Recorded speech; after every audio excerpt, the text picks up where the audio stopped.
নমস্কার, দেখছেন কলকাতা টিভি। আপনাদের সঙ্গে আমি ঋষিকেশ। শুরু করছি সংবাদ সারাদিন। শুরুতে যে খবরের দিকে নজর রাখবো, সন্দেশখালীতে ধরপাকড়, প্রতিবাদে বিক্ষোভ, পুলিশের গাড়ি থেকে নামানো হয় বিজেপি নেতাকে। 144 ধারার মধ্যেই বয়েরমারি সরবেরিয়াতে উত্তেজনা, গ্রেফতারির প্রতিবাদে পুলিশকে ঘিরে বিক্ষোভ। যে ছবি দেখতে পাচ্ছেন আপনারা,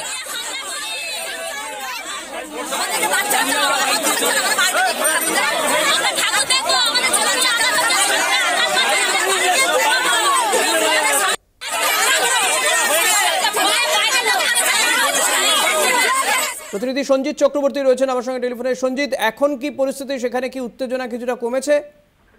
দেখো, এই মুহূর্তে সন্দেশখালীতে ফের উত্তেজনা যেটা বলতে যাই সেটা হচ্ছে তোমার বিশেষ ধরপাকড়ের প্রতিবাদে।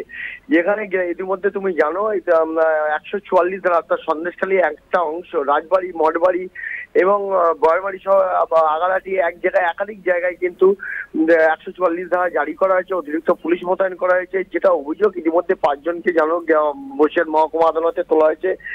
পাশাপাশি পুলিশের কাছে বেশ কিছু নাম গিয়েছিল গতকালকে, যে বয়মারি দফায় দফায় গন্ডগোল হয়েছে, সংঘর্ষ হয়েছে, পুলিশ আক্রান্ত হয়েছে, এমনকি ল অ্যান্ড অর্ডার আইন শৃঙ্খলার অবনতির পিছনে কিছু মদত ছিল, এরকম পূর্ব পরিকল্পিত এই হামলা হয়েছে বলে ইতিমধ্যে পুলিশ একটি সুমোটো মামলা করেছিল। সেই মামলায়, অর্থাৎ যে ভিডিও ফুটেজে একাধিক লোকজনের না দেখা গেছে যারা পরিকল্পিতভাবে হামলা চালিয়েছে, তাদেরকে আজকে আটক করে যখন নিজে, অর্থাৎ সরবেরিয়া আগালাটি গ্রাম পঞ্চায়েতের একটি এলাকা থেকে যখন ওই একজন বিজেপি কর্মীকে যখন আটক করে নিয়ে যাচ্ছিল, সেই সময় গ্রামবাসীরা প্রতিবাদ বিক্ষোভ, অর্থাৎ ধরপাকড়ের প্রতিবাদে বিক্ষোভে নামেন। এমনকি ওই বিজেপি কর্মীকে কিন্তু পুলিশের গাড়ি থেকে রীতিমতো নামিয়ে নেয়। এই নিয়ে নতুন করে উত্তেজনা তৈরি হয়েছে। ঘটনাস্থলে বিশাল পুলিশ বাহিনী রয়েছে। ওই এলাকায় কিন্তু 144 ধারা মোতায়েন করা রয়েছে। সব মিলিয়ে নতুন করে এই সরবেরিয়া আগালাটি গ্রাম পঞ্চায়েতের এই এলাকায় নতুন করে উত্তেজনা তৈরি হয়েছে। ইতিমধ্যে ঘটনাস্থলে বিশাল পুলিশ বাহিনী রয়েছে এবং গ্রামবাসীরা বিক্ষোভ দেখাচ্ছেন। তাদের দাবি যে সম্পূর্ণ বেআইনি ভাবে তাদেরকে ভেবেছে, তাদের বিজেপি কর্মী সমর্থকদের তাদেরকে আটক করে নিয়ে যাচ্ছে পুলিশ, এবং গ্রেপ্তারের প্রতিবাদে তারা এই বিক্ষোভ দেখাচ্ছেন। এবং পাশাপাশি এরা দাবি করে যে ইতিমধ্যে যে 5 জন গ্রেপ্তার করা হয়েছে, তার মধ্যে 3 জন তাদের সমর্থক বলে দাবি করেছেন, পাশাপাশি আর 2 জন তৃণমূলের।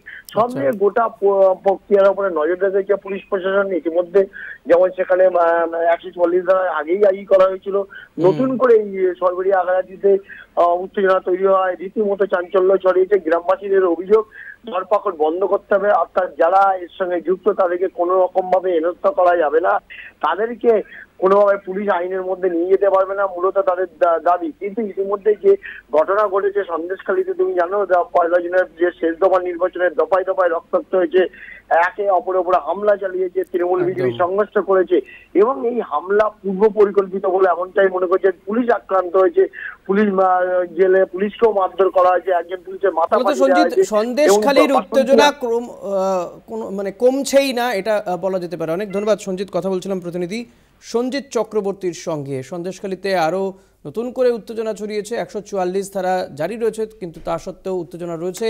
বিজেপি কর্মীদের গ্রেপ্তার করা যাবে না, পুলিশকে ঘিরে বিক্ষোভ জনতার।